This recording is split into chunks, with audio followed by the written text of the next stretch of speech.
KF-21 전술핵 장착, 미친무장창. 미국, 한국 B-61 핵무장 진행시켜. 미국 한국 승인 한반도 핵무장.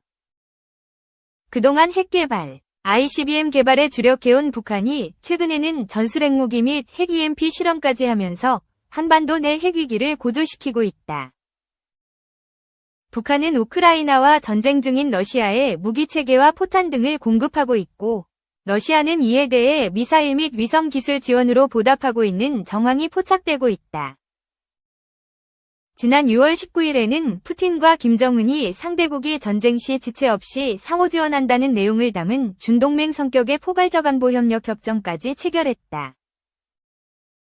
중국은 지난 5월 20일 대만 독립 성향이 강한 나이칭더, 뢰청덕 총통이 취임한 지 사흘 만에 육해 공군 및 미사일을 동원한 대만 포위 훈련을 실시했다. 미국의 평가에 의하면 중국은 최근 핵무기 90기를 추가 생산하여 현재 500여 기를 보유하고 있으며 2030년경에는 미국과 유사한 수준인 1000여 기의 핵무기를 확보하겠다는 목표로 핵무기를 증강하고 있다. 이에 맞서 미국의 바이든 정부도 정책의 변화를 예고하고 있다. 공화당의 트럼프 후보도 강한 미국을 표방하면서 핵군비 경쟁과 대중 견제를 역설하고 있다. 지난 6월 미 하원은 2025년 국방예산 2024년 10월에서 2025년 9월을 8,952억 달러, 약 1,243조 4천억 원로 책정하고 주한미군의 규모를 현재 수준인 28,500명 수준으로 유지하며 한국에 대한 확장 억제 정책도 유지하도록 명시한 국방수권법을 통과시켰다. 그러나 이번 국방수권법에 나타난 주한미군 유지 입장은 현 바이든 민주당 행정부의 기조를 반영한 것으로 보인다. 올해 11월 대선에서 당선이 유력시되고 있는 공화당 트럼프 진영은 바이든 행정부와는 다른 입장을 보이고 있다. 미국의 국방비는 한화로 1200조 원이 넘는데 이 중 30%가 넘는 약 400조 원 이상이 중국 견제를 위한 것이라고 한다. 이럼에도 불구하고 미국은 대만과 한반도 두 개 전장에서 모두 승리하기는 쉽지 않을 것으로 판단하고 있다. 대만과 한반도 두 개 전장을 접하고 있는 중국, 러시아, 북한은 3개국 모두가 핵무기 보유 국가들이기 때문이다. 이러한 배경에서 트럼프 진영은 주한미군 철수 문제 및 한국 독자적 핵무장 필요성까지 언급하고 있다.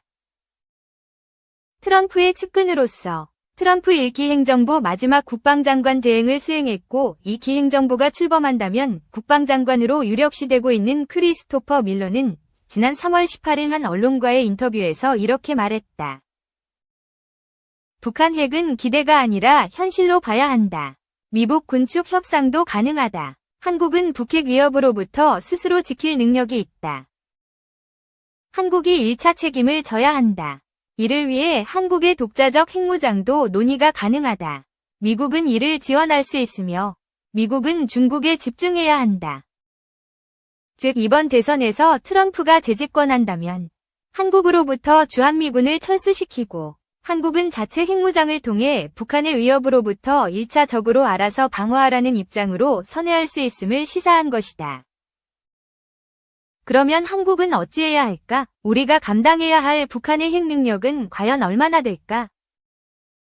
북한은 1980년에 영변 5메가와트 실험용 원자로 흑연감송로를 착공하여 고농도의 플루토늄을 추출하기 시작했다.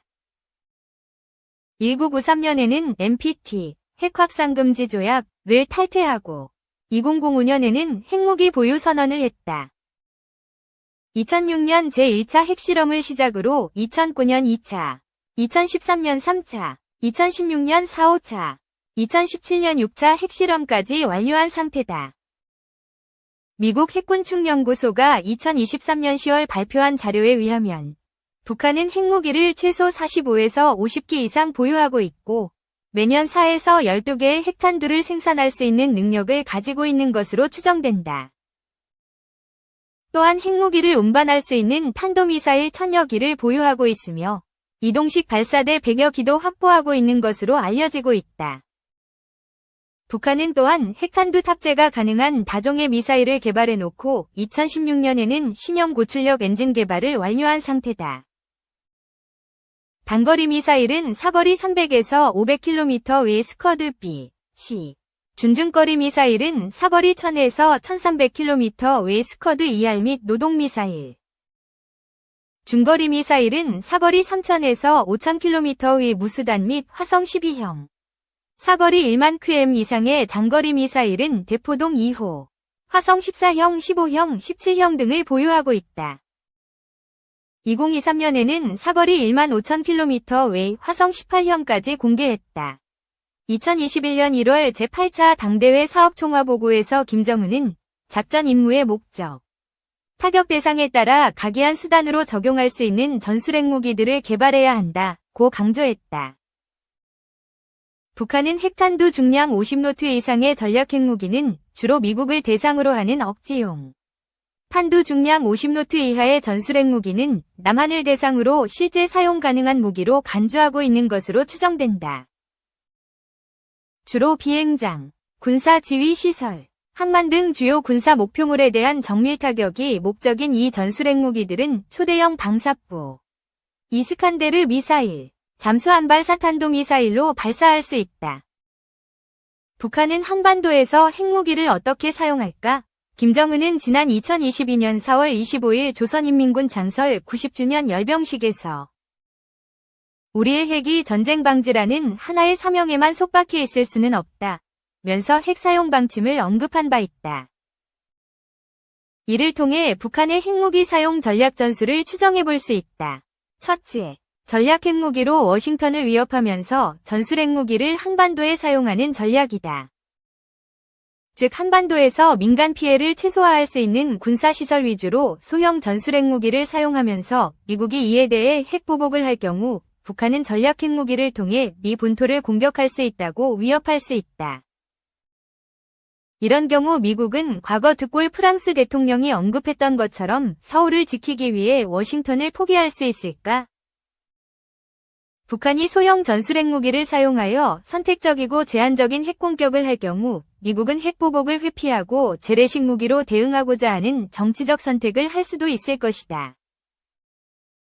핵무기는 그 엄청난 파괴력으로 인해 과거에는 실제 사용이 불가능한 무기라는 인식이 강했다. 하지만 핵무기 소형화에 성공한 북한이 핵무기의 선제적 사용 방침을 언급한 점으로 미루어 볼 때 북한은 전술 핵무기를 통한 선택적 공격을 할 수도 있을 것으로 전망된다. 둘째, 북한은 핵무기의 선제적 사용과 방어적 사용을 모두 선택할 수 있다. 전시 미군 전력이 한국에 전개하기 전에 단기간에 수도권을 장악한 뒤 한미연합군이 수도권 재탈환이나 북한 지역 반격을 단념하게 하기 위해 선제적으로 핵을 사용할 수 있다. 또 활주로, 항만, 군사지휘시설 등의 전술 핵무기를 사용하는 동시에 핵 EMP를 사용한다면 한국군은 군사적 지휘 능력을 상실할 수 있다. 반대로 북한은 기습공격 후 제한적 점령이나 전략적 목표에 실패할 경우 북한 지역으로 전장이 이동하는 것을 차단하기 위하여 휴전선 인근 지역에서 전술 핵무기를 투발하거나 핵 사용 위협을 가함으로써 방어적 목적으로 사용할 수도 있다. 실제로 북한은 2022년 9월 8일에 핵무력 사용 원칙을 법제화하면서 핵무기 사용 조건 5가지를 제시했다. 여기서 북한은 재래식 공격, 임박시나 전쟁 주도권 장악 필요시에 핵무기를 사용할 수 있다고 규정했다. 전술적 필요에 따라 선제적 공격용으로 핵무기를 사용할 수 있다는 선제 사용 원칙을 법제화한 것이다. 이와 때를 맞추어 2022년 9에서 10월에 북한은 전술핵 운용부대 훈련이라는 이름으로 이틀에 한 번꼴로 7차례의 다종의 단거리 탄도미사일 발사 훈련을 실시하고 이를 공개했다. 이는 한국을 대상으로 소형 핵탄두를 탑재한 전술 핵무기를 발사할 수 있다는 능력과 위지를 과시한 것으로 볼 수 있다. 러시아 우크라이나 전쟁에서도 러시아의 전세가 불리하게 되자 푸틴은 우크라이나 영토에 전술 핵무기 사용을 검토하겠다는 위협을 해서 미국과 유럽을 긴장시켰다. 과거에는 핵무기는 억지용이며 실제 사용 가능성을 언급하는 자체가 금기시되었으나 이제는 전술핵 차원의 소형 핵무기는 사용할 수 있다는 전략으로 바뀌어가고 있는 것이다. 북한의 핵미사일 공격에 대비하여 한미 양국은 최소한 두 가지 명시적인 대응 전략을 가지고 있다. 우선, 북한의 핵미사일 공격에 대해 한국은 3축 체계로 대응한다는 기본 전략을 가지고 있다. 제1축은 킬체인이다. 북한이 한국에 대해 핵미사일 공격 임박 징후를 보인다면 한국군은 이에 대해 선제 타격을 통해 사전 차단한다는 전략이다. 군사위성, 공중정찰기, 신호정보 등 모든 한미연합 감시 전력을 통해서 정밀 감시하고 임박 징후 식별 시에는 한국의 지대지 미사일 및 F-35 스텔스 전투기 등으로 공격 원점의 핵미사일 자산을 무력화하는 것이다. 이를 위해 한국은 최근 저궤도 감시정찰 위성 5기를 한반도 상공에 띄워 운용하는 전력 배비를 진행 중이다.